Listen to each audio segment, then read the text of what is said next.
bit on me. I graduated from vet school, I think Jim graduated in 79, if I remember correctly, from Auburn. I graduated in 79 from Tennessee. So, Yeah. so I'm not going to talk about his age, but I'm old. Practiced in the Louisville area for 20 some odd years, and then I started doing laser surgery in practice.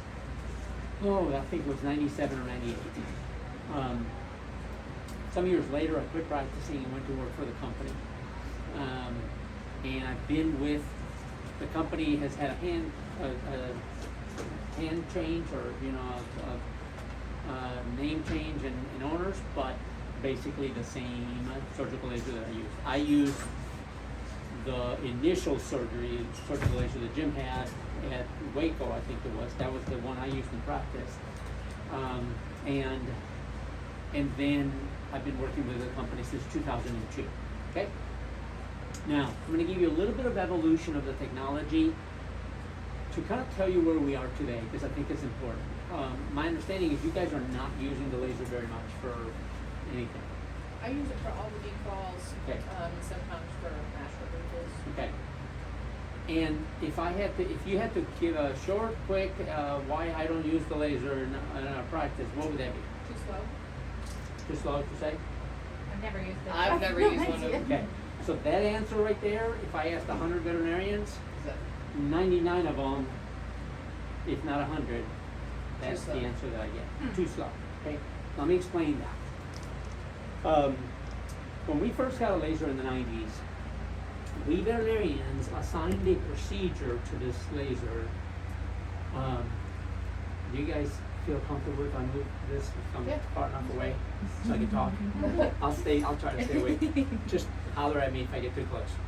I'll put it back if I get close. We veterinarians assigned a procedure to this tool.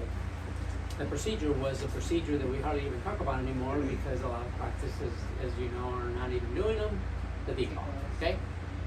And that technology was awesome for declaws. Just absolutely awesome. In fact, in 1998, the last time I ever declawed a cat without a surgical laser was the day before I had a surgical laser in practice. After I did my first 3 cats, I said I'll never do another cat without it because it was so incredibly beneficial. It is probably the hardest procedure that I teach to a veterinarian from a perspective of learning how to use this tool. By far, the hardest procedure. I can teach you to do a soft palate resection 10 times easier, 20 times easier than I can teach you to do a declaw.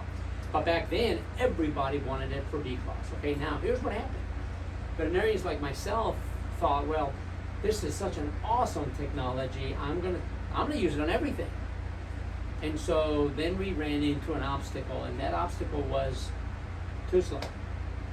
Now, guys like me still went on and used it because I loved it, and I just went slow. Okay, but when you're under the gun and you got to get through and so forth, the technology was too slow. Okay, now that was a Model T.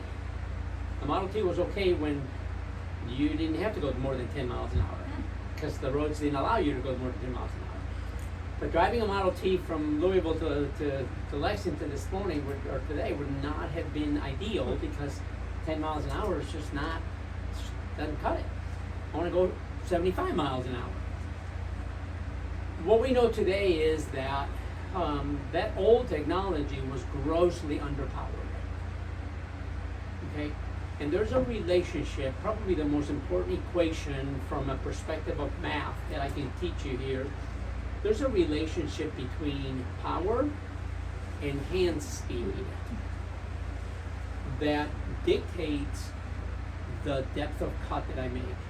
Okay, so when you're making a skin incision, and you guys haven't used it at all, right? Okay, when you're making a skin incision, typically what do you set the laser on? I'm doing like skin mass. Yeah. Probably 0.4 spot size or a tip. But what do you set the power on? Oh, I play with it. I start usually 6 to 8, I'd say. Okay, 6 to 8. So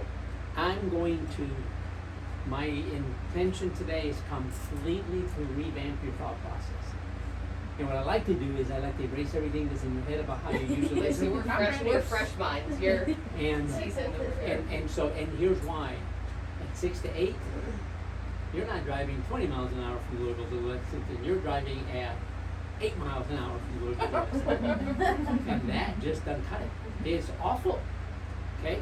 And there's other reasons why it's awful. It gives you a lot more thermal insult to the tissue because your contact time applied to tissue is increased dramatically. So, you know why you use 6 to 8? Because that's what we were taught 20 some odd years ago. Oh, now you're making me No. The person that learned from the person that learned from the guy that taught him 20 from the guy that taught him 20 some odd years ago was, you know, and I often tell people when I come into a clinic, I go, you know, the guys, here's the problem. The guy that taught you 20 years ago, he didn't know much. And it sounds like, I can't believe you just said that, and then I go, oh, that was me. You know, we didn't know much. We knew what we knew. And that guy came into my office in 1998 and said, Dr. Arza, here's what you do. You put it at 6 to 8 watts, and then you just cut, and you go, okay, when's it gonna cut? Well, just wait, it'll cut, you know. Well, today, your laser, now not the laser that's at the other practices, okay, but this laser will cut at scalpel speed. Okay? As long as you listen today and you do what I do. If you use this laser at 6 to 8, it will cut just like the 6 to 8 that you're using right now. You're going to use this laser at 20 and 25 watts of power. And it actually goes in continuous mode, it goes to 40, and in super pulse it goes to 25. Okay? And so, now think about this, and this is for you is important. For you guys, you don't really, you know, you haven't used it before, so, but for you, power divided by hand speed equals depth of cut, okay? So, let's say we've got it at 6 watts. And you're cutting through thick tissue, thick skin. Your hand speed is, I mean, okay, I'd be done with the surgery if you know. All right, now, if I'm at 6 watts and my hand speed is, let's call that a 2. Your hand speed is a 2, whatever 2 is, you know. And you want to go to 4. To have the same depth of cut, you have to go to 12. Yeah. Well, 4 is still not fast enough, right? Well, then go to 6. But then you have to go to 18. Well, 6 is great, better, but I'd like to go to 8. Well, go to 8, but you gotta go to 24. Otherwise, if you move your hand faster, as you know, if you set it on 6 watts and you move your hand fast, you scratch the surface of the skin. And then you'd have to do something that's even worse, and that is make multiple passes to get through the skin. That is, just think about this, and I don't know why we accepted that as veterinarians, but think about this. I come in here to teach you surgery, and I'm gonna go, guys, I got a new way for you guys to use the scalpel. Here's how you're gonna do it. You're gonna take the scalpel, don't press it very hard, because that's dangerous.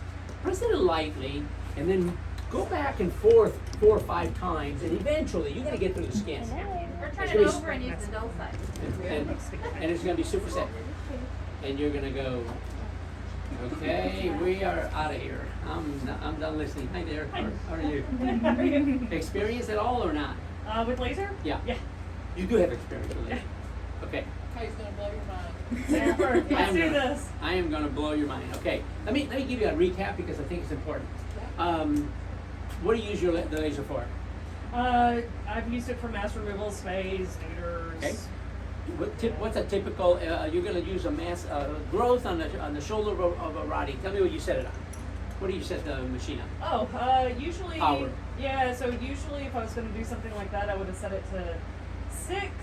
I probably, what you're going to say, like 2 He's getting ready to blow your mind. yeah. I'm He's gonna saying. blow And then your mind. like some, And what tips? And what tip size? Actually, honestly, I do not know what the tip no. size was. Okay. We just had one. So. Okay. Well, I just set you up the way I just set her up. So, Yeah.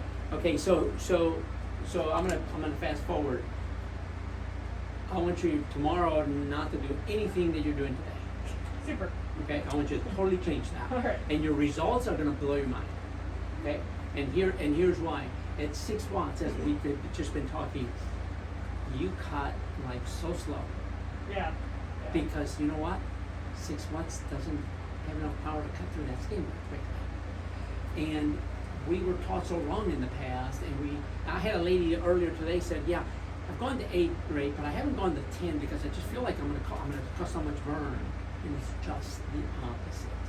When we increase our power, as you will see, you're going to create an incision that looks like a scalpel incision, but doesn't have any bleeding, okay? Now, I'm gonna start with, I'm gonna put my mask on because I'm gonna get closer to you guys, so I don't want you to, I've had COVID, I'm vaccinated. I it's- just had it, So- you're not gonna get So, and I know you get it again, but vaccines don't work, but we gotta have them, you know, so. All right, so now watch. This is what I want you to think about what an incision should look like when I make an incision. Okay, so.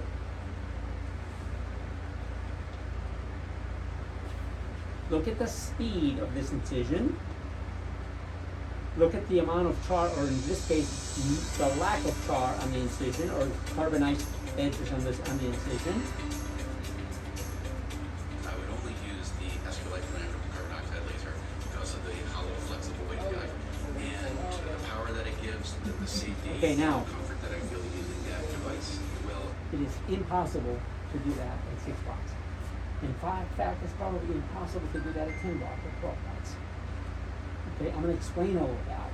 Now, see how clean those edges are? Yeah. Okay, when you're making an incision with 6 watts, they don't look like that. They're all charred and so forth. Okay, we were all taught, and by the way, I was taught the same thing that you were taught. You know, we were all taught that. as the Oops, sorry. customer support issues of it from We were all taught that low and slow, low power, you know, and char, that's okay. That's not hurt anything, just wipe it away. Char is not okay. Char is never okay. Char is a result of too much contact time of light to tissue. So I vaporize the water out of the tissue, and now I'm burning desiccated tissue, which carbonizes that tissue, and now you get char. Okay, so what do? We wiped it because it was going to be there, so we wiped it, and we thought, oh, that's okay, and we suture it, and we got away with it. But it wasn't desirable, and so char is never desirable. Sometimes unavoidable because of depending on what we're doing, but never desirable. If my skin incision doesn't look like that with this laser, it's because I'm doing something wrong. And I'm going to talk about all those things so you guys get the, you know. Okay, so now, there's a second question, point I'm going to make. This laser will benefit every soft tissue procedure that you guys do. And there's not a soft tissue surgery that you can say, Ray, what about this? And that I'm going to say, oh no, you can't use that. Not one. I can't think of one. I don't care if it's working on the cornea of the eye, to cutting the tail off on this big dog that you have to amputate a tail, to the amputation of the leg, to the spade, the neuter, of course, to the whatever. And today we have, and the reason, Doc, that, you know, when I first said, before you were here, I said, why don't you use the laser more? And Doc said, it's just so slow. And that's why I don't use it more. And so now that all go away completely. Okay, and then were you here when I talked about the equation power over hand speed? Okay, so power in watts divided by hand speed equals depth of cut, or depth of tissue removal.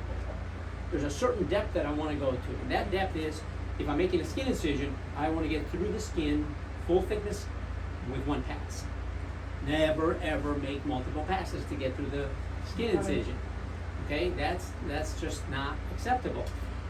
The reason we've done that in the past is because we didn't want to go so slow, so we went back and forth, and it's just horrible. You'll see YouTube videos where this guy is going, oh yeah, well look and see how great my laser is, and I'll watch the video. I have one today that was sent to me from the office.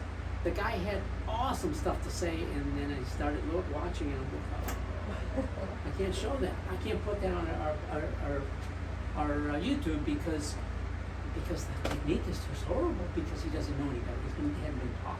Okay, so if we're gonna take away the it's too slow, then all you gotta do then is learn to be comfortable with it. You're comfortable with a scalpel, you're comfortable with a blade, but you don't have the benefit of the laser. So on this end right here, I have the scalpel. And the scalpel makes an incision or cuts tissue, but what does it cost? Blading and so forth. On this end over here, I've got an electric cautery. And the electric cautery cauterizes the tissue, and it gives me great hemostasis, but it cooks the tissue. In the middle, I have a surgical laser. That, with knowledge, I can make it mimic the scalpel over here with very little thermal insult. Or in some cases, I'm going to move towards this side a little bit more to give me additional hemostasis when increased thermal insult to the tissue clinically is not a problem. Does that make sense? Mm-hmm. So what are the benefits of the laser? Threefold. Number one, it decreases pain. Well, how does it do that? It seals nerve endings. Number two, and I'm not going to go into the details of that because we don't have enough time, but number two, it decreases hemorrhage. How does it do that? Not through a cauterizing effect. I was training somebody earlier, and he said,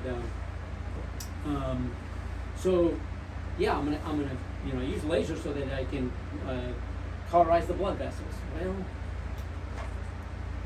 that's not an appropriate term. Plus, it's a term that I don't want to use with the client because what does cautery denote? What is it? What does it conjure in my mind? Oh, burning. And I don't want you to burn me. That sounds painful. And so why would I want to pay you more so that you can burn my dog? Kind of a deal. That's what goes through my mind. So I don't use any verbiage that denotes burning, cautery. I'm gonna burn that off. No, don't say that. Say I'm gonna vaporize that little growth off with my surgical laser. Well, that sounds cool. You're gonna vaporize it away? Wow, that's cool. But I don't want to burn it off, and so, but that's how we think of the tool.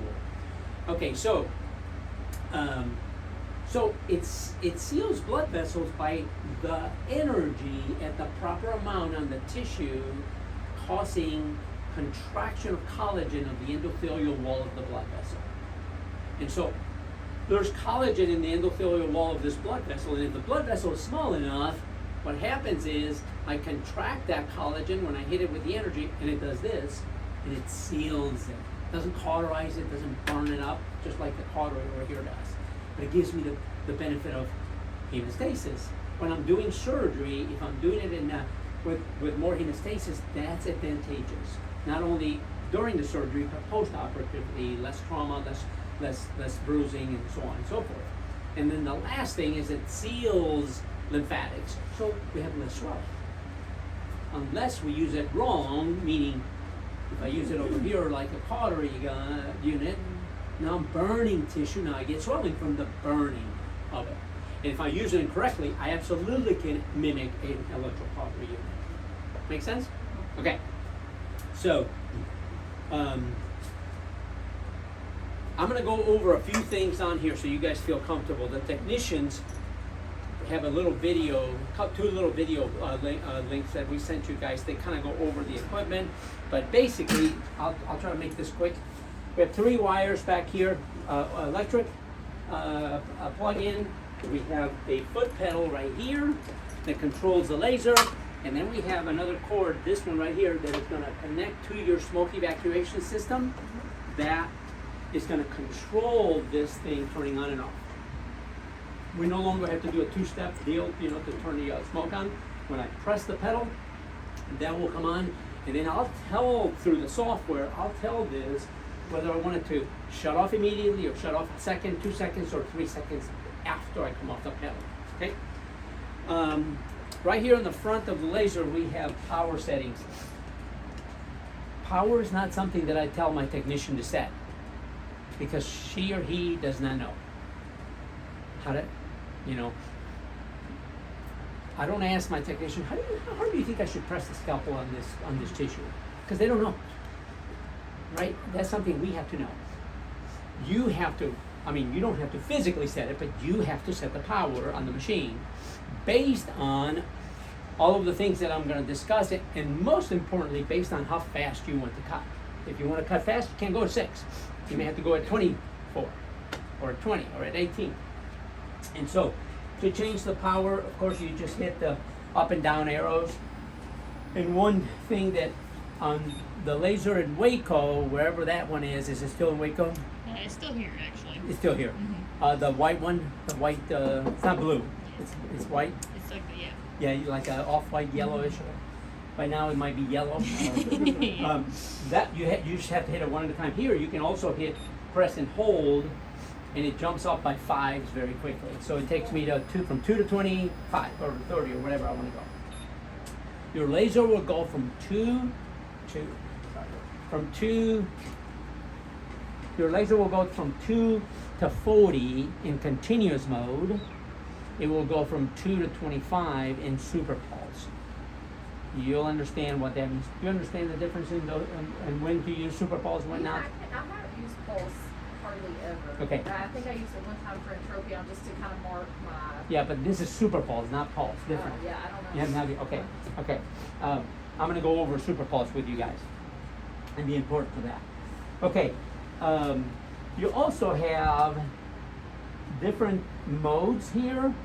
You have continuous mode, repeat mode, which is what you were talking, Doc, about pulsing, or single pulse. I'm going to skip some of this because I just feel like if I just give you so much, information constipation, then you miss the important points. So I'm going to skip some of that now. We might do a follow-up training at a future point, and I can give you more details.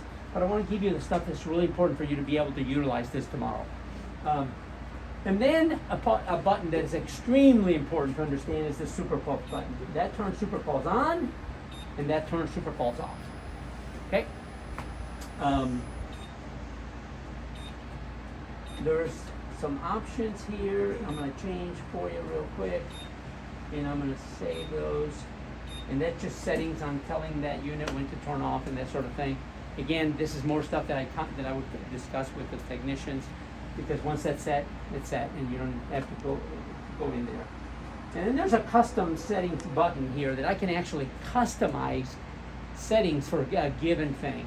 Let's say I want to delineate a growth and make a dotted line around that growth so that when I go to cut, I can follow my dotted line so I can cut it exactly where I want. Let's say that I want to do a stenotic nares and I want both openings to look similar.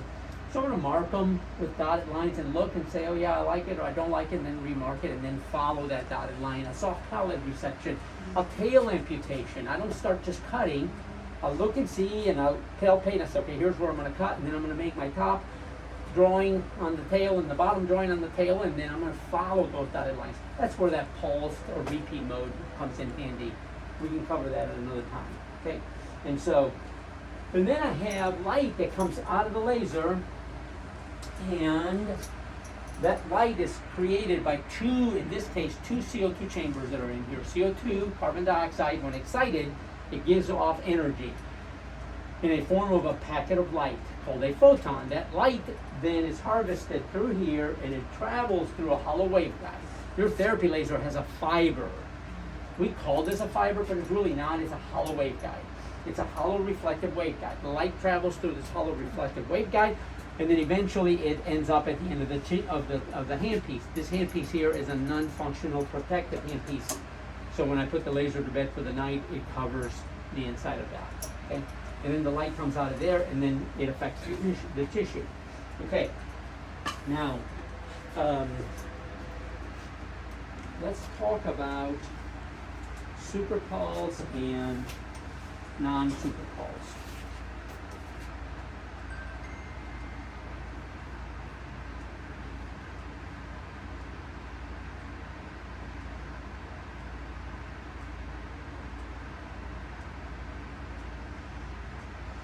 I mentioned to you earlier that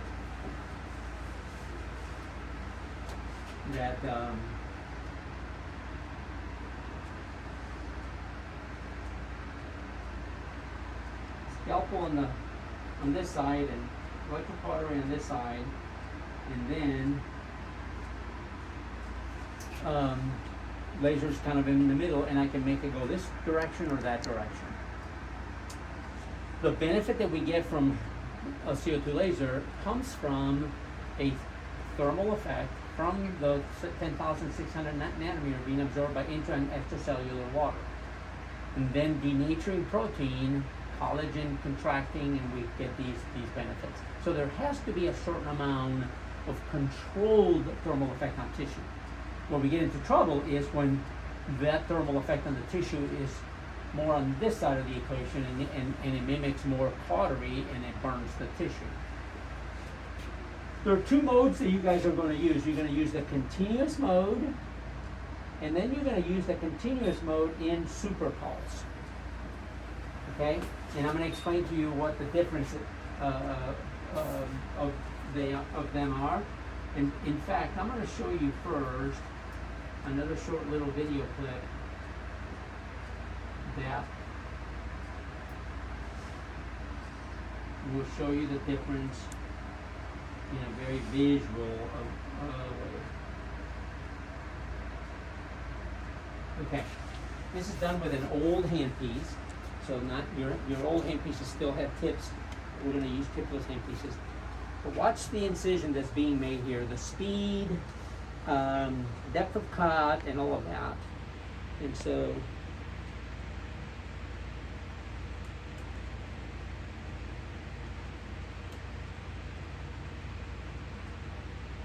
very nice speed. Look at the edges on that skin. Okay, now let me fast forward, and now let's do, now that was in superpulse. Okay, and now again, very fast, nice fast incision.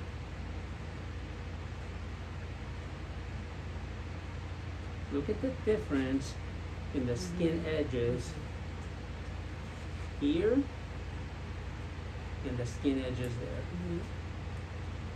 That is not desirable. I can get away with it.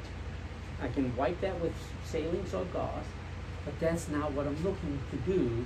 I want a nice clean incision like you saw on this cadaver or in that live patient that I showed you just a minute ago. So what's the difference between, like, what do they do? So what is the difference? One is done in superpulse, one is done in continuous mode. And I'm going to explain to you why the difference. All right. Okay. Let's say I set the machine on whatever power, 15 watts, 10 watts, 20 watts, doesn't matter, 15 watts. I step on the pedal right here, and I get a burst of energy that starts immediately coming out of my handpiece at 15 watts. And as long as I'm on the pedal, I'm getting 15 watts. That makes sense. Continuous mode. Continuously getting 15 watts. Okay? And so the light is in contact with the tissue the entire time until I come off the pedal. 15 watts being delivered, or 20 watts, whatever I've got on there the whole time. All right, that's continuous mode. Now, let's set the machine on 15 watts in continuous mode in superpulse. So here's what happens. I step on the pedal right here, and I get a burst of energy that's 2 to 3 times that 15 watts, but it's less than a millisecond long. There's something called thermal relaxation time of tissue. And the thermal relaxation time of tissue is the length of time that if I have a light exposed to the tissue, or a hot poker exposed to the tissue, how long does it take that once I touch the tissue, how long does it take for that heat to start traveling collaterally through conduction? A millisecond. In a mammalian tissue, 1.5 milliseconds. Okay? This pulse is 0.8 milliseconds. So I hit it with a very high pulse of energy, and then before it thinks about, oh, I'm gonna start moving out, I cut it off electronically with, I don't, but the machine does. And then I wait about 3 or 4 milliseconds, and then I hit it with another pulse. And we do that about 200-300 times in a second. So, if this was hot and I touch my hand and leave it there, or if I do that and let the tissue cool between each hit, it's gonna take me a lot longer to cook that breast of chicken by doing that than if I just left it there, because it's gonna cook it so much more quickly. Well, we don't wanna cook it. And so, when we're making a skin incision, okay? So, this right here gives you much less thermal insult to the tissue than continuous mode. Hence, I would never make a skin incision in continuous mode, because I get an inordinate amount of extra burning of the tissue that is totally unnecessary. So, at the beginning I said, char is never desirable. And now I just told you that this gives you much less char. So why wouldn't we always use super pulse? That makes sense, right? Well, here's the problem. It gives me less hemostasis. Okay? So, I'm going to choose to use it when decreasing thermal collateral damage to tissue is more important to me than clinically than hemostasis. I'm going to use super pulse, i.e. skin incision, the linea, the enterotomy and the cystotomy and the gastrotomy and the whatever I'm cutting, the you want primary intention healing, and you do not want to delay that healing, and you want to minimize thermal insult, always super pulse. Okay? However, when hemostasis is more important to me clinically, so let me give you an example. I'm going to do a mammary resection, radical mastectomy. I'm going to go through the skin. I don't want to burn the heck out of the skin. I want to minimally affect that. So I'm going to beam super pulse with the proper beam diameters, hot size. I'll come to that. But then once I get inside, we were taught in school that you didn't want to sharp dissect. You wanted to blunt dissect. Why? It's our ability to be able to affect hemostasis, right? And so, would it be quicker just to, once you cut the skin on that mammary chain, just grab it and grab the scalpel and just go like that? Yeah, that'd be more quickly done. But not the best way to do it, because I got a bloody mess that I now have to deal with. So we blunt dissect and we take our time and we like eat a big vessel and so forth. But why wouldn't we do that with a wonderful tool that gives us blunt dissection if we know how to use it right? So the first thing I'm going to do is I'm going to get off of super pulse when I'm going to dissect it, and I'm going to do it continuously. There's a couple of other things we're going to do. Well, one other thing mainly, and that is spot size or beam diameter of the flesher. Okay, is that clear now? When you use it and when not to use it?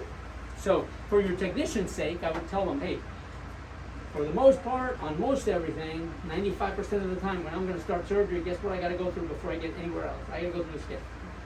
Obviously not when I'm working in the mouth or whatever, but and so therefore, for the most part, I'm always going to start in super pulse. And then I'm going to get off and go to continuous mode if that's desirable. I'm going to do a spay. I actually stay in super pulse all the way through the linea. Somebody was was right with me in catching it, so he said, right, okay, so I cut the skin with in super pulse, and I go to continuous, and I dissect down to the linea, and then I go, that makes sense. However, between the skin and the linea, that tissue is vast, avascular enough that even in suprapulse I get total hemostasis. So yeah, that's the concept. But in fact, in actuality, I'm going to stay in suprapulse until I get all the way through the linea. But once I get inside the linea, there's absolutely no reason for me to be in suprapulse because hemostasis now becomes more important to me inside. Yes. So for something like a soft palate resection, what would you recommend for that? Because you want hemostasis, but you also want minimal inflammation. Yeah. So I want minimal thermal effect, but I want maximum hemostasis. And because I'm not going to suture that, hemostasis to me is more important. I don't want that dog to start hemorrhaging. So, however, if I showed you a soft palate that I did 20 years ago, and you've got a picture of one, unfortunately I don't have an update, but and I show you the edges, I'm gonna go, ooh, who did that? Oh, that was me. Burned the heck out of the edges because I thought that's what we did. Number one, number two, I didn't have the power not to do that. And so today I'm going to use continuous mode doc, but I'm going to use it at a proper power and technique so that I minimize thermal insult that's beyond what gives me the benefit. And that's the key. I want enough thermal effect to give me the benefit, but I don't want to go beyond that because then it gives me a detriment to the tissue. And then it causes more swelling. Continuous is the answer. The laser tip guard that keeps the laser from Yeah. What kind of group director Yeah, for for that? the backstop, Yeah. one of those ideas that comes out of an office and oh wow, what a great idea, that doesn't work. I don't like it because if I have a really thick soft palate, I don't cut it all the way through with one pass. Unlike cutting the skin with one pass, because it's so thick that I would just really have to be going so slow that I create so much thermal effect. And I can't do that with that backstop. And so my backstop is water on gauze. In fact, since you brought up backstop, let's talk about the 3 backstops that we have available when we're using light to cut tissue. Number 1 is metal, what you just said. A group director, a hemostat. If I'm going to go into the abdomen, what happens when I cut through that linea? Well, whatever's underneath there, you're going to hit. Well, I can't do that. And correct. And so what am I going to do? Well, I'm going to take the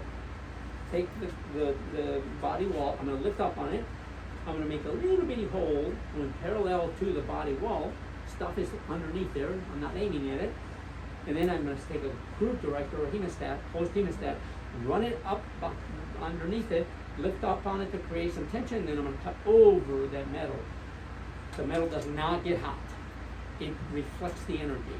And so it bounces off of that hemostat or off that group director, and I'm 100% safe, and I can't hit anything underneath it. That's the first backstop. The second backstop is water. You put water or sterile saline on gauze, enough gauze, and I can put it under my hand, and I can cut my hand till I goes all the way through it, and then it hits the water, and the water absorbs the energy, so it prevents it from, So, the broad ligament, I'm in the spay. I've done the pedicle. What were we taught to do with the broad ligament? Tear it. Why? To try to get some hemostasis. Do we really get a lot of hemostasis? No, not really. It's a bloody mess. And so this is going to give me much better hemostasis. And so why wouldn't I use it? So I cut the pedicle, ligate it, and then I take and I find the uterine artery all the way here at the bifurcation, and then I drape all of that fat, that broad ligament, over 4x4 wet gauze, enough wet gauze. And then I start right next to the uterine artery, so I don't like to cut towards it. I start right next to it, and I go, and I cut across that broad ligament, and most of the time there's no bleeding. And that's so much better. Plus, there's nerve endings and stuff in there that I'm also, affecting, so that the patient's going to be more comfortable, So, that was number 2. What's the third backstop? It's actually a backstop that we used to think, oh gosh, it takes so long, but it's wonderful that we have that. Fat. Why does CO2 work so well on soft tissue? Well, because 75 to 80% of our soft tissue is water. 10,600 nanometers absorbed by water. So the water absorbs that energy, and then intracellular and extracellular water absorb the energy. It turns into steam, and it bursts the cell open, and this is the way it cuts. Fat. How much water content in fat? You guys know? I had to look it up. I didn't know either. Huh? Scant. 10%. So not very much. So guess what? We don't cut fat very well with CO2. That's a good thing. You know why? Because if there's fat between my skin and my linea, there's no way I'm going to cut through that fat to get to the linea with one pass at 25 watt super pulse. Not going to happen if I've got that much fat. Can't do it. You know, I have to sit there and sit there and sit there and sit there and sit there. Can't do it unless you're just not paying attention. So fat becomes a beneficial backstop for me. Then I have to deal with it, but it prevents me from going too far into tissue. So those are the three backstops that clinically I use in my favor. Okay, questions? All right, now you have in the old days we had tips, and you saw that one video there, and it showed that ceramic tip. You guys may still have a laser that uses tips. You can, but we have the adjustable. You have the adjustable. Yeah. Okay. Your new adjustable is much smaller, much more ergonomic, Yeah, it is. and so doctors didn't like, especially we found little tiny, a small lady that had little bitty hands, typically, and some guys too, but especially small ladies with small hands, they just didn't like that big adjustable tipless handpiece. It's a big pen, and if you don't like a big pen in your hand, then you don't like that big, that big thing. So this is an adjustable tipless handpiece, and then you also have, and that is what the old one looked like. Oh, wow. Yeah. Yeah. So, It's cool. and because of that, we also developed a fixed spot size tipless handpiece. So these are going to be the two hand pieces that you guys are going to have. Okay, this one is a little bit lighter, a little bit maybe easier to use, and and then. I like that way. Yeah, that Okay. one's nice. Now that one has an advantage, and that advantage is I can change the beam diameter. This one, I have to change this to change the beam. This This whole- makes me feel more The whole dexterous. tip of it changes? Was that? The whole tip of it changes? Is that how you change this? Just take it off. Yeah. Okay, now we have 5 different spot sizes for beam diameters that we can use. And again, I find most veterinarians, even though they have these hand pieces, they'll tell me, Ray, I usually just use one spot size. Okay, so think about this. I'm coming to paint your building. I'm a painting contractor. And I show up to paint your building, and I show up with a 1 inch brush.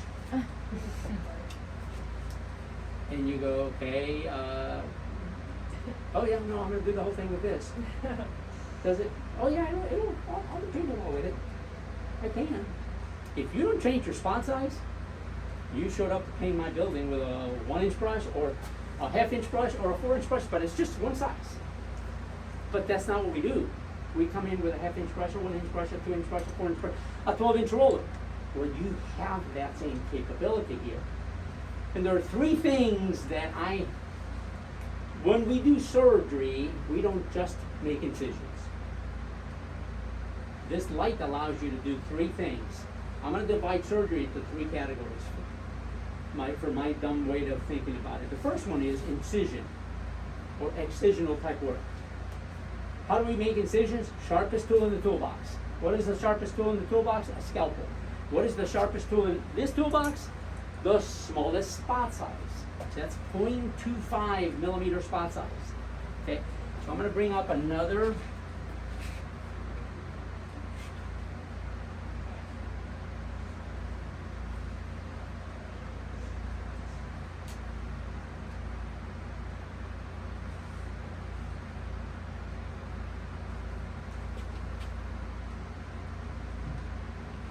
Okay, so we have 0.25, we have 0.4, we have 0.8, 0.25, .4, 0.8, and I can change those 3 spot sizes on the fly with this, 0.5, 0.4, 0.8, but we also have a 1.4 millimeter spot size, and that's this guy right here.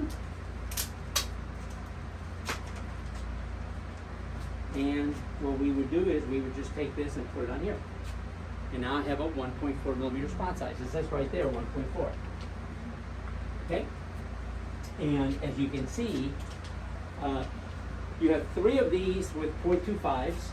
The reason we ship you these 3 with 0.25s is typically you gotta go through the skin before you get anywhere else, and you're usually gonna use 0.25 because if you're making an incision, you should use the sharpest scalpel. Okay, now, what's the next thing we do in surgery? I'm going to divide surgery again into 3 categories: incisional or excisional work, dissection, and then vaporization or ablation of tissue, erasing tissue, cutting in the little bitty area, painting the frame of the door, and rolling the wall. Basically is what we're doing. Okay, so now, what allows us to do that? In the old days, we had physical tips that you put in there, and the physical opening of the tip is what gave you the spot size. Let me give you another picture in your mind to explain. I got a hose, and turn on the water, and the hose is that big, and the water comes out of that hose, and it just does that, and that's it. Now, typically, that's not how we use these hoses, because we can take that water and we can change the diameter of the beam, and we can make it do a lot of different things. I can take and put a nozzle on it, and I can take that water, don't change the amount of water, the power necessarily, but I can take that water now and go like this, and I can go from here to her over there, or I can make a hole in wood, right? I can scrape wood off, the scum off of wood, whatever. I can also, but if I'm going to water a flower with that doesn't work well. I can also spray my water out over a large area, and it has very little power now, but it can moisten that flower for me. We can do the same thing with light. We can take and concentrate the beam, and so in the old days we did it with the actual opening of the tip. We now do it with a focusing lens. And there's a lens that's going to sit inside your handpiece right here. And that lens is going to look like this.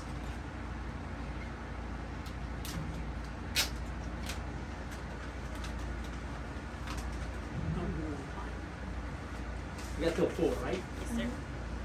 Okay, so You don't have to see that there.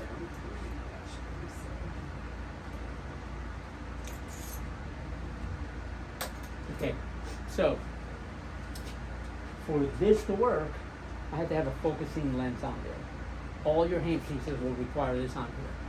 And that focusing lens right there has to be cleaned with the reagent grade acetone that's right in here, and a little Q-tip at the end of every day's worth of surgery. Whenever they're done with surgery, that lens has to be cleaned because there's going to be some haziness, smoke and so forth that gets on there, that if it's not clean on a daily basis, the light coming through will etch that on there, and then it'll decrease the transmission of light.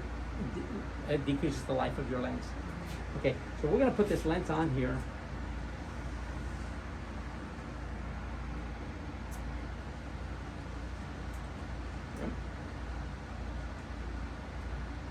So now we have the lens, and then we put the handpiece on there.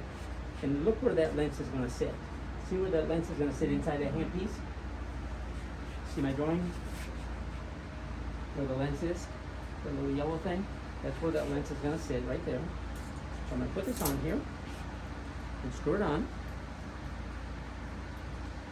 And so now, the distance, the light comes out of the lens, and there's a focal spot that it goes. And because light travels straight lines, when it gets to here, then it keeps going like that, which is what you're seeing right there. So the distance from the lens is what dictates the spot size or beam diameter. It's not the physical opening of the hole in here. That same hole doesn't change, but I changed my spot size by the distance, okay? So if you knew what the distance was and you can calculate it in your head, you wouldn't need anything. You would just change the distance. But that would be a little difficult to teach.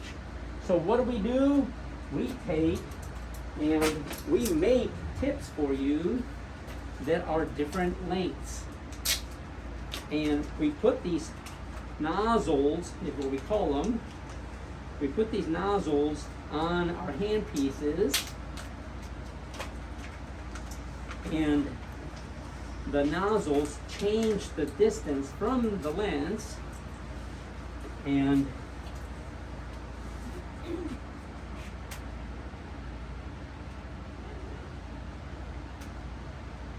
then this one is the shortest one. Okay, so that nozzle takes and it moves the distance from the lens down to here. That second one moves it to there, the third one moves it to there, and then this little short one moves it to right there. And then if you look at, where's the other handpiece? Right there. If you look at this handpiece, look at the relationship between how far the metal, the silver metal part is to the beginning of that little tear-shaped thing. We're in 0.25 right now. Watch what's going to happen when I go to 0.4. I just moved it farther away from the lens.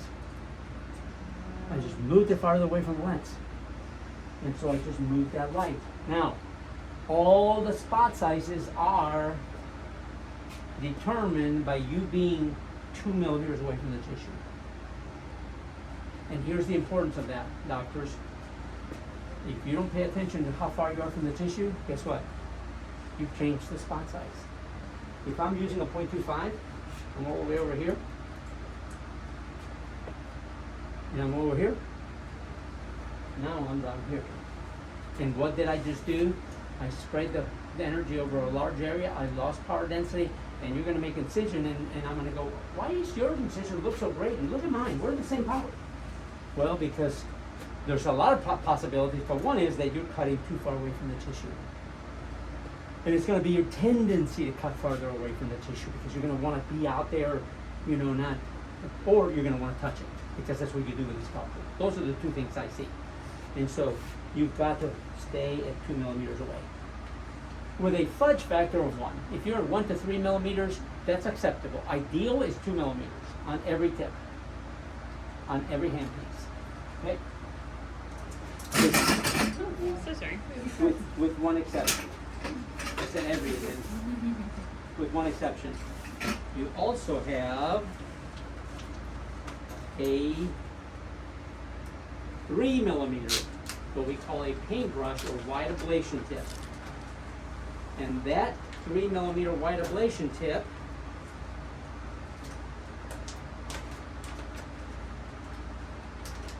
goes into this chuck right here, and this works like a drill where you just loosen that a bit. You put the round part, not the rectangular part, into the chuck, tighten that down, and then this is missing.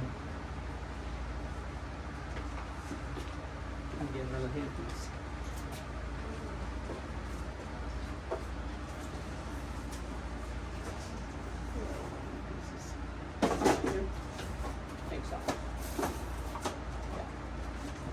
So, this right here, what you're going to do is,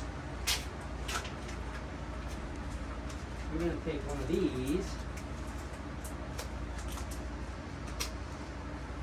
and borrow that right there. Okay, and so, see the little peg right there? See how I change it? What you do over there? Well, you guys know this because the other one does the same thing. I take that little peg and I push it into that groove, and do that, once apart. Now, I can line up that line with that peg, push it together, and now I can put this on here, and now I have a 12-inch roller for painting the wall. So what would I use this for? There's a study that just came out recently on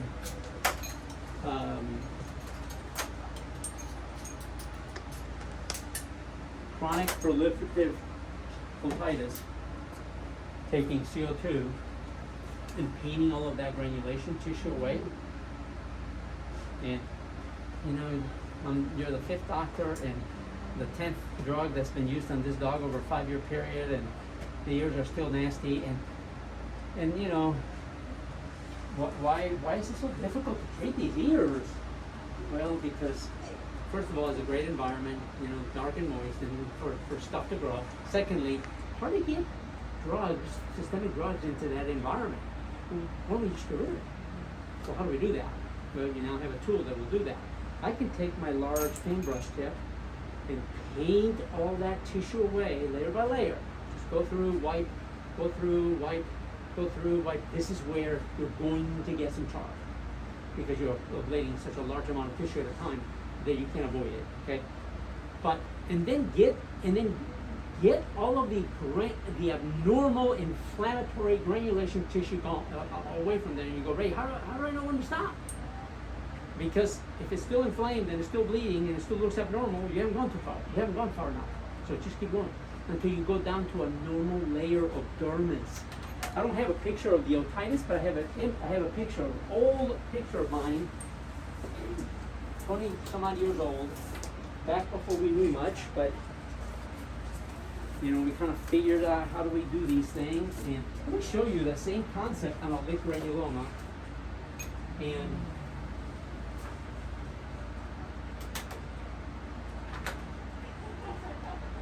And I'll show you exactly what I'm talking about. Let's assume that this is a lichen granuloma on carpus odalis. Wow. Nasty. Looks like the top of a. Like moldy cauliflower. What? Yeah, moldy cauliflower. Yeah. Okay, now, what I chose to do here is I chose to debulk that, because if I was going to vaporize that, I'd still be doing it 20 years later, or, you know, with the low power I had before. But so I just debulked it with my laser. I just cut, you know, scalped it, and then it got to here. Okay, now that, just think of it. Well, yeah, granulation tissue in the ear, same thing. It's going to look a little different, but same stuff. Okay, and see all those little micro abscesses? That is why the body's having a heck of a time trying to clean that tissue out. Because you can't get to those. They're all encapsulated in this fibrous connective tissue. I remember 30 some odd years ago going to a lecture of a dermatologist, and she said, "Oh yeah, you have all these micro abscesses in these lichen granulomas now." What do you mean micro abscesses? I've never seen those things, you know. And I'm thinking, well, later on, some years later, I swallow my words. That when I go, oh wow, look at all these little micro abscesses, you know. And well, that if you leave it there, that's not good enough, because you still have granulation, abnormal looking stuff. But look at this. I get a normal, as normal as could be, layer of dermis. What if I had taken this and just cut it out? Well, that would have been more efficient, but wow, then what do we do? Well, you better go do a skin graft, because that ain't gonna close, you know. And so this, 3 weeks later, was there, and 13 weeks later was there. And so think of the same concept when you're working on a otitis or carcinoma in situ. Dermatologists tell us that those black lesions on these patients, eventually, if you don't deal with them, will potentially become malignant. Paint them away. Just take it. They're superficial. You're gonna end up with something that looks like that top picture right there, and you just remove all of the abnormal tissue, and then in reepithelial hair will come back, as you saw there. Look at what happened. Yeah, maybe there's a little scar here, but I took all of that down, and look at the hair. Pretty cool. Same thing will occur. So a lot of different applications. Okay, so let's talk about how we use the different spot sizes.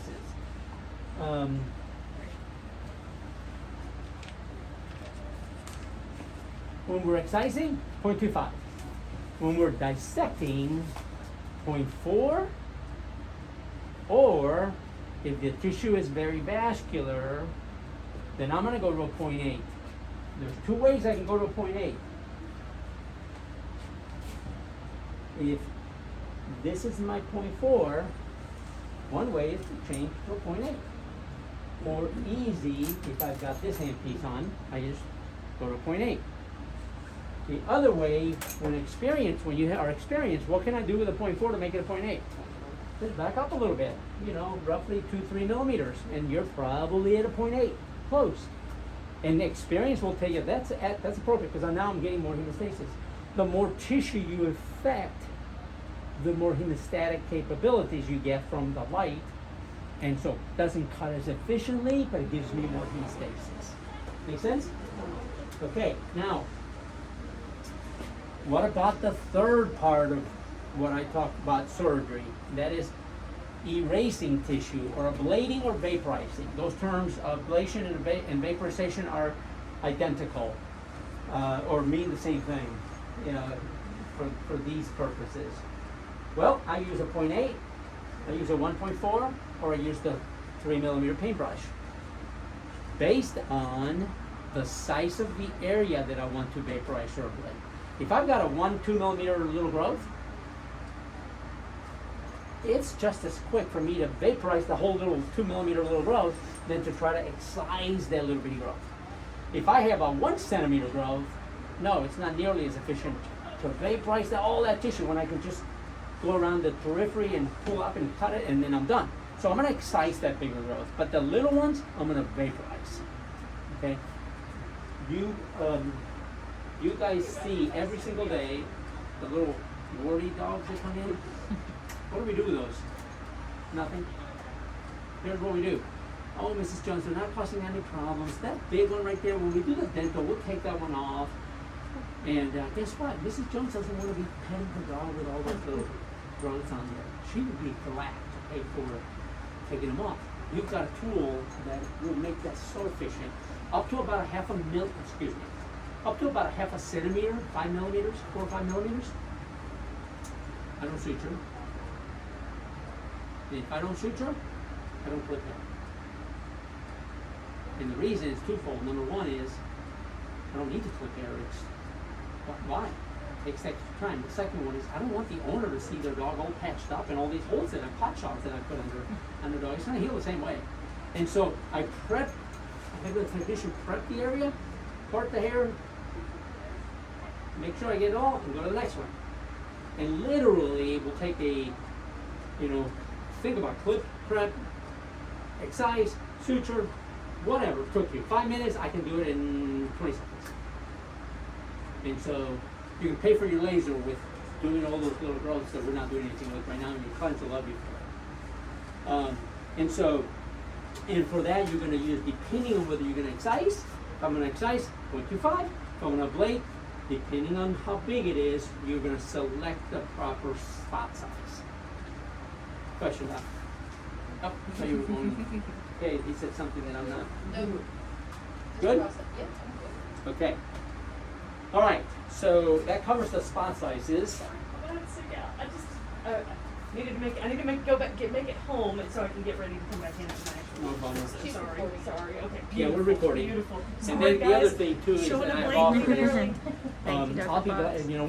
One of the great things, one of the good things that we have learned through this time that we've is our ability to train from Zoom. Yeah. So in the past, I would tell people, I've sold 600 veterinary practices. If each one wanted me to come back once a year, I would gosh. never catch up. And I would never work another day, just be retaining. I can't do it. But now I can literally do 2 or 3 or 4 in one day, because I could be in Illinois at 10 o'clock, and I could be in Michigan at 12 o'clock, and I could be in Lexington. Yeah. So so I do offer them much more readily now, and of course I now also have John, my Right. son, that's also going to be doing training. Right. So if you guys, I want you guys to really feel comfortable with this, and you know, the one procedure that I would tell you not to do unless somebody teaches you that knows is the declaw, because that's a procedure where the proximity of P2, P3 in the pad is such that you can't make a mistake, or a big mistake, because you can have some bad effects. So that's where you really want to sit down with somebody and have somebody walk you through the process. But everything else, if you know the concept, if you can cut on a tomato, you can cut on a dollar. You know, and so. Well, I had a thought too. Your daughter's gonna come in and do PRP with us. Oh, yeah. And we're gonna get some cadaver animals. I didn't know if we could work it. If your schedule might work with it too. If we could maybe use the cadavers for the doctors. To that maybe, do some things. Yeah. Now let me tell you what you can do. The biggest thing in learning here is foot-hand-eye coordination. Right, Tom? Yeah. Because I'm cutting with a light. I can't step on the light and then bring the light to my subject because something's happening the whole time. Right. I can't do that. So here's what I gotta do. I gotta put it right there and then tell my head, okay, I'm ready. And when I step on the pedal, I start moving my hand. And it has to be simultaneous. That comes, you'll get that like overnight. You can't just jerk away. Yeah. The second thing is, you can't get to the end, move your hand away with your foot being on the thing, because then you got a little tail that goes off in whatever direction that you put on that, right? So here's what, and this will totally get rid of that. You can do a tongue depressor, but a tongue depressor creates a lot of smoke because there's no water in there, or very little. So tomato is a perfect subject. A lot of water, it's a perfect subject. Get a tomato. Nice big tomato, so it's got a somewhat flat surface, not totally, and then practice. And here's the best way to practice. First of all, start with making just start, stop incisions. Okay. Also, then do this. Do that same incision at a centimeter away, and you'll go, oh, I can see what he's talking about. That's not desirable. This is desirable. Then, once you start, stop, and make some incisions, then write your name out several times in block letters. If I'm going to write Ray, here's what I mean. The first leg of R, then the little circle, then the second little thing, and start and stop on each one of those points. What's that? I said I would need a lot of tomatoes to be my name. Oh, yeah. No, actually, you were. Three and Yeah, well, that's perfect. And then, in the end, stop, and I've done 3 incisions on the end, and then go on from there. You do that a few times, and you're done. You've learned. And okay, now let's talk about. Let's finish with this, and then I'm going to talk about a few other things that you need to do to make sure you get good results. You do have one other handpiece that I didn't cover, and that is that handpiece there. Have you seen that? I've seen it, I've Never used it. Okay.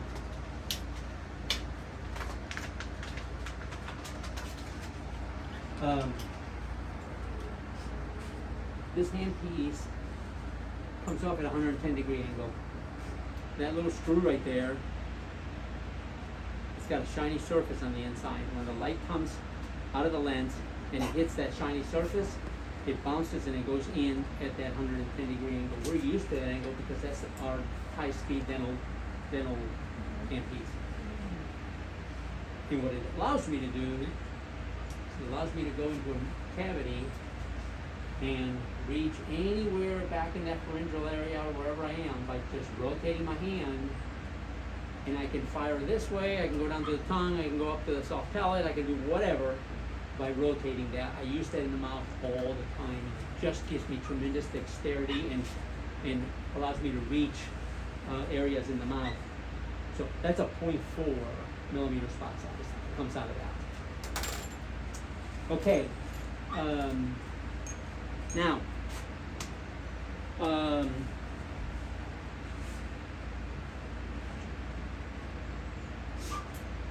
am I missing?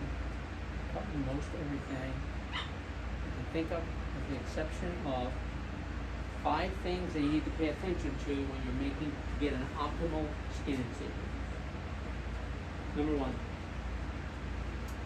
1 pass gets you all the full thickness through the skin. Number 2, scalpel speed, hand speed is always desirable. Meaning, as fast as you can move your hand under control. The faster the movement of the hand under control, depending on the area of the body that you're on, the less contact time of light to tissue, the less thermal effect, or the less deleterious thermal effect on that tissue, and so I get a much better result. Okay? So scalpel speed, hand speed. Hence, I have to match my hand speed to the powder. You can't just decide I'm going to move my hand faster. Can't do that. You can only move your hand faster and still cut through the skin with all the way through if you use the appropriate powder. So, you were using 6 to 8. You're never going to use 6 to 8 again, unless you're cutting. Let's say that you've got a little kitty on the table and it's 6 weeks old, and you got to go into the abdomen, and they got them prepped, and you can see the intestines through the skin. You probably are going to use 6 or 8. Okay. But that's because it's paper thin tissue. Okay? But you're never going to use 8 watts or 6 watts to make a skin incision anywhere else in the body, because it's just completely inappropriate. It just is so slow. So, so most of the time, Doc, you're going to be up in the 15 to 25 watt super pulse. 15 on a cat, and you know, and or thin area of the body, thin skin area of the body, and all the way up to 25. And why 25? Why only 25? Because that's as high as you can go. If you had more, I'd go higher. Meaning, and so use your power to match your hand speed, but allow you to do efficient scalpel speed surgery, so that you won't have the I don't use a laser because it's so slow. And typically, you're going to be using a 0.25. For skin, excision type work, yeah. And I say for skin, I can, not when I'm vaporizing, but when I'm making an incision, yeah, 0.25. Okay. An incision through the skin, through the linea, through the bladder, through the whatever. Intestinal incisions. I had a guy one time tell me, I made one 20 years ago, I never used it again. I said, what happened? He goes, well, you know what happened? I said, yeah, I know exactly, because you were taught slow, and you burnt the heck out of it, and it didn't turn out well. And I said, well, that won't happen if you're using the proper. And so, anyway, so the third aspect to optimal results on a skin incision would be tension across the incision. Most doctors don't put enough tension because there's no really comparison. When we're doing general surgery, we don't put that kind of tension. A lot of tension, as much as you can, I'm gonna say, in most cases. Tension or traction. Why is that? Because what you're gonna find is that when you start cutting, if you don't put tension, the skin wants to contract into the light, but the water is gone, because I've vaporized the water. So now what's happening? Now I get charred because I'm carbonizing desiccated tissue. And so you're using everything else normal or good technique, but you're not putting tension, and it doesn't look like that beautiful incision that I showed you. So tension or traction, always tension or traction. Traction, for me, if I have a pedunculated growth, I don't go cutting with tension. I just grab it, put wet gauze behind it, pull up on it, and now I got traction, and I just literally it's a few seconds, because I'm able to lift it up and then just make a little, and whether I'm going to suture it or not later, just make a little incision through the near skin, and then come out the other end, and I just, because I can put enough tension on it. So, the fourth thing is tip to tissue distance. Remember, 2 millimeters, except with this guy. Did I already give you that exception? I have not. Okay, this is an exception. We used to also recommend 2 millimeters away with this. I'm going to tell you not to use this one at 2 millimeters, and here's why. Because you're removing so much tissue that you get splashback of heat, and it burns the end of your tip. You're gonna get some burning anyways, but if you're holding it real close, it really burns it, and you'll go through these much faster. One of these should last you several procedures, but if you're using it real close, it might not last you one. It might be shot after one procedure. So use this one at half a centimeter or so away. So tip to tissue distance, and because you're cutting with light, as much as possible be perpendicular to the tissue, not at an angle like you would normally hold your pencil to write with. And then the last one is proper spot size, and obviously for skin would be 0.25. What do you recommend for decals, since that's what we're doing most as far as spot size and power? Yeah. It's pretty thin. And that's an interesting question, or a good question. Well, I was taught to do declaws at 3, 4, or 5 watts with a 0.4 tip. Today I do declaws at 3, 4, or 5 watts, and typically with a 0.4 tip. Although some people like the 0.25 for that too. 0.4 I think gives me slightly better hemostasis, so I use the 0.4. And why have I not changed from 3, 4, or 5 watts? Because paper thin tissue doesn't require more than 3, 4, or 5 watts. And so that's why that old laser was a perfect subject or tool for that procedure, but it was not for the general surgeries. So decals haven't changed. Perfect. Yeah. The gentleman I taught earlier today was using 6 to 8 watts on decals, and then he said, but sometimes I burn, cost more damage, and I go, yeah, because you don't need to go to 6 or 8 watts because you're cutting paper thin tissue. So now you're hitting the bone, and now you're causing heat, and so unnecessary. So what have I left out? Does it have to be calibrated when you start it up like you always do? Yeah, the stuff that I covered with the technicians I left out. Let's talk about that. Thank you. And then also I just realized another thing. The way this thing holds. I see. Yes, I that's caught a that beautiful- right away. Yeah, okay, so let me show you how this works. This is angled at a different angle than that is right there. If you grab this, and typically if if you're right-handed, you're usually gonna have the laser over to your right, or you can have it across the table from you also. But if I grab this and try to pull up on it, it doesn't want to come up. And that actually is helpful because it prevents it from bouncing out of here, okay? So what I've got to do is I've got to rock it forward so that it's in the same plane as that. And then it just comes right up and you have this.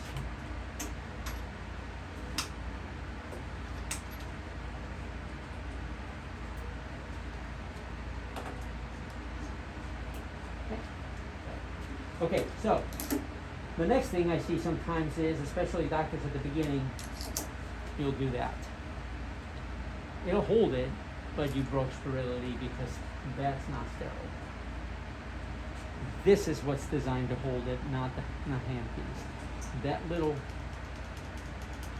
collar there catches this little thing right here, and so what you do is you put it at the same angle in front, go in, bring it down until it stops, and then you can let it go.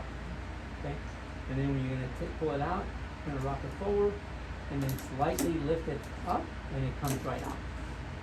So, and make sure that you put it in there and feel it hit before you let it go, because if you do this and let it go, then it's gonna hit the floor out. So, and then, when you're not using the laser, then you close that so that it can't come out. That cannot fall out of here now. So at night, That's a great thing. yeah. So at night, you close this, and that cannot be knocked off. Not legal. Yeah. Okay, now let's talk about calibration. We've improved the process of calibration to make it a little easier. So in the morning when your technicians come in, they're going to turn the key on. And then of course, for those that may not know, this is an emergency shut-off button, just like you have in your therapy laser. And that emergency emergency stop button, if I hit it, and it stays depressed, and I come in the morning and I turn the key, nothing's gonna happen. So,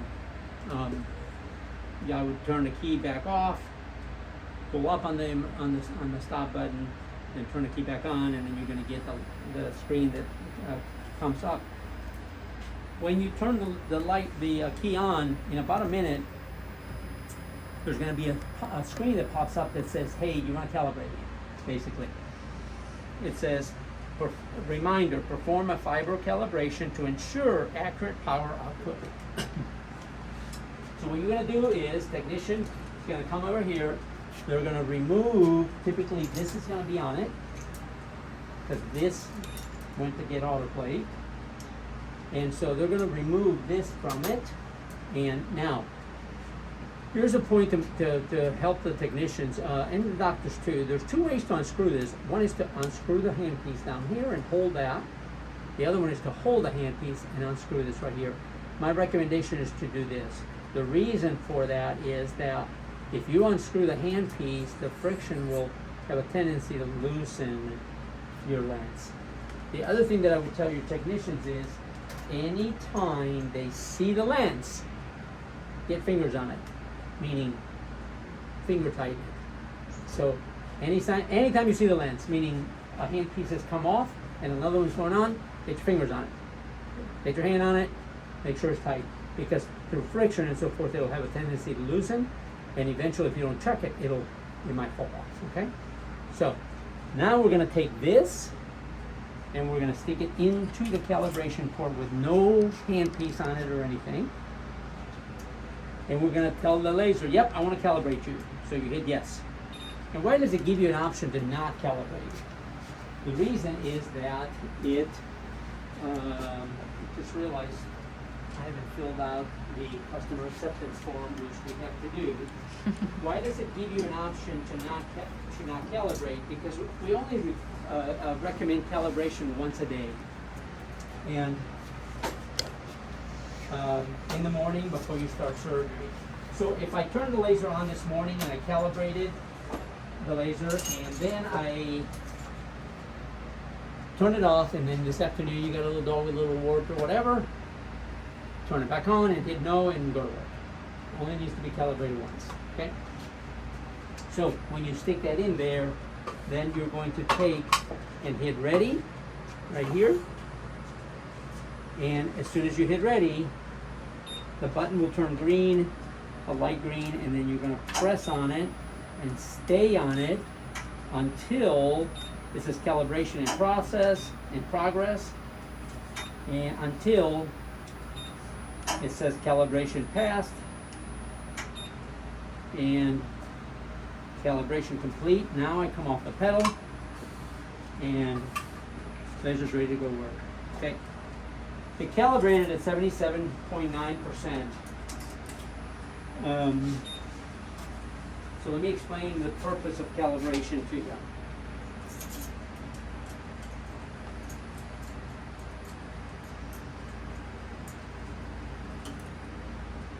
When the energy gets to here, coming out of the tube, it travels through this non-reflective hollow waveguide. And if we take this waveguide and we straighten it out 100% completely, then it would transmit that energy close to 100%, 90, 95%, whatever. But because we have it in a band, it doesn't do that. So right now, this waveguide is calibrating at 77.9%. So now what happens is the power meter here reads that, and it tells the laser, hey, you need to kick in an additional 22% of energy. Because when you dial 20 watts of power, you don't care what comes out of here, you just care what hits the tissue is 20 watts. And so what it does then is it matches the efficiency or inefficiency of the waveguide transmission to the power output of the laser, so that you get what you dial on the target. Does that make sense? So that's why we recommend daily calibrations, to make sure that nothing happened to this waveguide between the last time it was calibrated and now, because if something did, then when you go to cut, it's not going to cut the same because something has happened. Now, at some point your calibration is going to fail. And when it does, and that's gonna be, I think when the calibration percentage gets below 40%, it might be 35, I think it's 40 or 35. And when it does, there's two things that can cause it to fail. And that's where the light is traveling through. The fiber, or waveguide, or the lens. So the first thing that I recommend doing is, and probably when that happens, just call the service department, they'll walk you through it. But the first thing I recommend doing is, if I've got my other lens, I go take the other lens, I swap it for this, and then I recalibrate with a new lens. The other thing you could do is take the lens off and calibrate without it. And then if all of a sudden it went from 30 back to 65, then it's the lens, not the fiber, that's causing the problem. So change the lens, put the lens back on. Oh yeah, it's calibrating at 65, 70, whatever. You're good to go. You need to replace the lens, not the fiber. So that troubleshooting, our service department will help you with if at the time that you need it. But basically that's calibration, and I've got to fill this out, otherwise I will get in big trouble with the company. Let me see here, model VS 4025, and today's date is 27. the 27th, and serial number 77.9, let's put that in here first, 77.9%. Kelsey, you should have received 2 waveguides. Okay. You only got 1, because it's on back order. You're talking about This. I got 2. Oh, you did get 2, so Yep. it came to you before they went on back order. Yep. Good. We were lucky. Perfect. Okay, then we need to get the other waveguide and put it on here and calibrate it so I can write down the. Okay. Yep. You were lucky because must have been right after they started shipping 1 because they couldn't fill the orders. Really? Yeah. Okay, so serial number 303074. And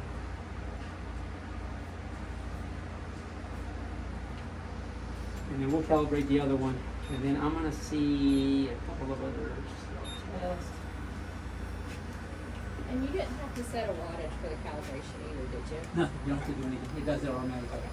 In the old days, you had to put it on 6 watts, no more, yeah. We've simplified that for you.